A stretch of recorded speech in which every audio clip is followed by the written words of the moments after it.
ఇండియాలో మతం పైన దాడి పెరిగిపోతోంది అని సరిగ్గా భారతదేశంలో ఎన్నికలు జరగడానికి 3 నెలల ముందు వీళ్ళు వెస్టర్న్ మీడియా మొత్తంలో ప్రపంచం మొత్తంలో లేపిన దుమారం ఆనాడు జరిగిన సంఘటన 2004కి ముందు అలాగే ఎన్డీఏ గవర్నమెంట్ ఓటమికి కారణాలు అవి అనే విషయాలు గుర్తించాల్సిన అవసరం ఉంది ఇక్కడ.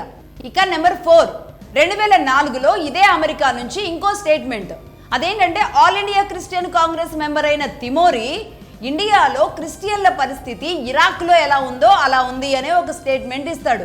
అంటే అర్థమైందా? రీసెంట్గా నేను చెప్పినట్టుగా ఈ 4 రోజుల క్రితం ఎలాంటి స్టేట్మెంట్స్ అయితే వచ్చాయో అప్పుడు కూడా ఇవే స్టేట్మెంట్స్. ఇక 2002, 2003, 2004 ఎన్నికలు అయ్యే వరకు ఇవే స్టేట్మెంట్స్ అమెరికా నుంచి అడపాదడపా మొత్తం వెస్టర్న్ మీడియాలో ఒక దుమారం రేపినట్లుగా పత్రికల్లో వార్తల రూపంలో వస్తూ ఉండేవి. భారతదేశానికి రిలీజియస్ టాలరెన్స్ లేదు, అక్కడ మత పిచ్చుంది అని భయంకరమైన ప్రచారం చేయడానికి వాళ్ళు చేసిన అతిపెద్ద కుట్ర అన్నమాట. ఇక ఆ తర్వాత 2004 దగ్గర నుంచి ఒక 10 ఏళ్ల పాటు అసలు చడీ చప్పుడు లేదు. ఎందుకు లేదో ఇక మీరే అర్థం చేసుకోవాలి.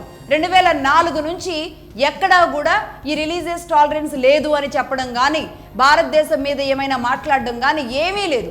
ఎందుకంటే వాళ్ళకి ఏం కావాలో అవి అన్ని వెసులుబాట్లు అన్ని సదుపాయాలు 2004 తర్వాత రాష్ట్రాల్లో దేశాల్లో మన గవర్నమెంట్లు చక్కగా ఇచ్చేసినాయి. ఇంకెందుకు ఉంటుంది అక్కడ?